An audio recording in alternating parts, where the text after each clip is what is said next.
War of the Spark is a magic set, but it's also a story event. It's the finale of a multi-year story arc that spans back to Kaladesh and even earlier. It's a story about planeswalkers, and the spark which gives planeswalkers the ability to travel the planes. And it's about a devious plot spanning multiple worlds. It's all culminating in one gigantic battle on the world of Ravnica. The story starts with Nicol Bolas. Bolas is an elder dragon planeswalker who wants nothing less than total omnipotence. Bolas doesn't just want riches or minions or people to complement his pretty horns. He wants power.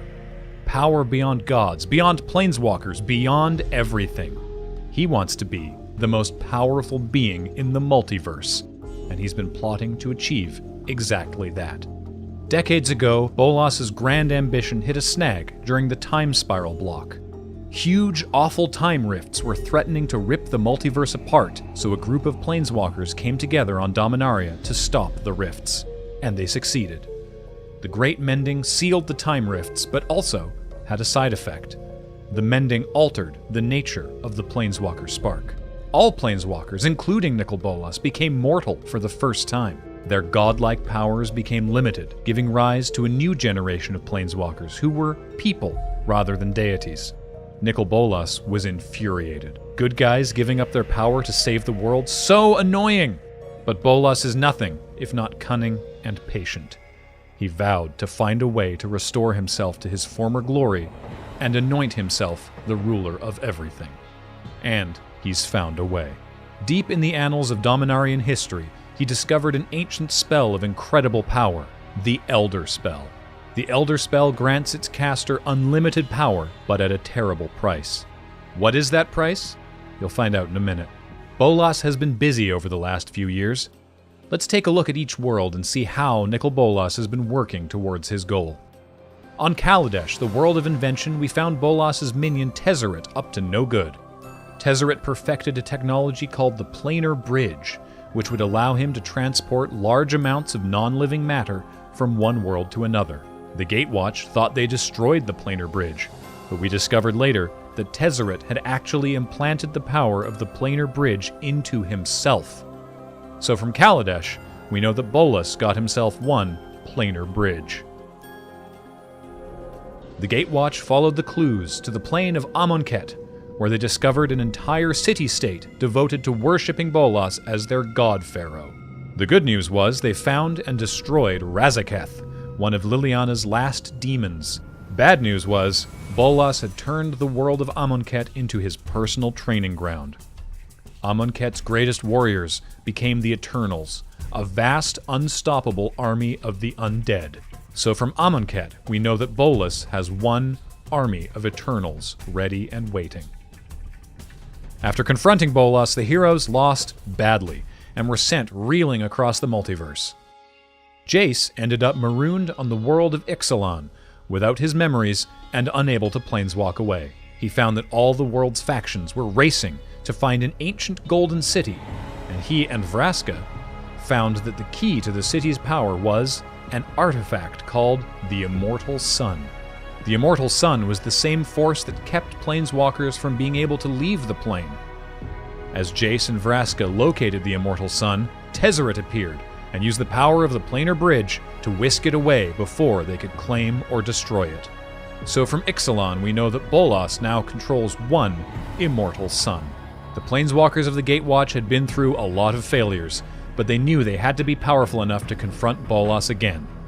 They convened on Dominaria, the home plane of the necromancer Liliana, and the location of her last demon, hoping to free her from her demonic pact. The demon lord Belzenlok was assembling his own army, threatening to revive ancient evils of Dominaria's past. The good news is that the Gatewatch, together with Teferi and other new friends from the Weatherlight crew, destroyed Belzenlok, and Teferi regained his Planeswalker spark. The bad news is that Liliana was not freed from her contract. Instead, control of her soul fell to the one who brokered her demonic deal in the first place. You guessed it, Nicol Bolas. He showed up to claim Liliana's contract as his own, and whisked her away. So from Dominaria, we know Bolas now controls one incredibly powerful necromancer. And now, finally, it's Ravnica time. The city world of Ravnica has been boiling over with intrigue. As we saw in Guilds of Ravnica and Ravnica Allegiance, the guilds are at each other's throats. Guildmasters are getting deposed or assassinated right and left, and new guild leaders are being installed in their place. And all these changes connect back to Bolas. And the Gatewatch aren't the only ones concerned with Bolas's machinations. It's now become clear all over Ravnica that Bolas is stirring up chaos and infiltrating the guilds to set the stage for a massive takeover of the plane. Ravnica's own Ralzeric activates an interplanar beacon of his own design, calling out to planeswalkers across the multiverse, warning them of Bolas's impending coup. Scores and scores of planeswalkers arrive on Ravnica, answering the call for various reasons of their own, only to find they've planeswalked directly into Bolas's trap. The Immortal Sun now resides on Ravnica, thereby preventing any planeswalker from escaping. The next step is a massive invasion. Bolas will use Tezzeret's planar bridge to transport the army of Eternals to Ravnica, and use Liliana to take command of them. Bolas has brought all the pieces together. His plan has worked flawlessly, and everything has fallen into place. He's just about ready to complete his recipe and cast the Elder Spell to gain ultimate power. Turns out, he never needed Ravnica in the first place. He never needed minions, or guildmasters, or even a big invasion force. All this time, what he truly needed was planeswalkers. Nicol Bolas is about to cast the Elder Spell, a ritual to let him harvest vast numbers of planeswalker sparks for ultimate power. Every planeswalker who has come to foil his plans are playing right into them. Welcome to the finale. Welcome to Nicol Bolas's final scheme, and the last desperate fight to stop him once and for all. Welcome to War of the Spark.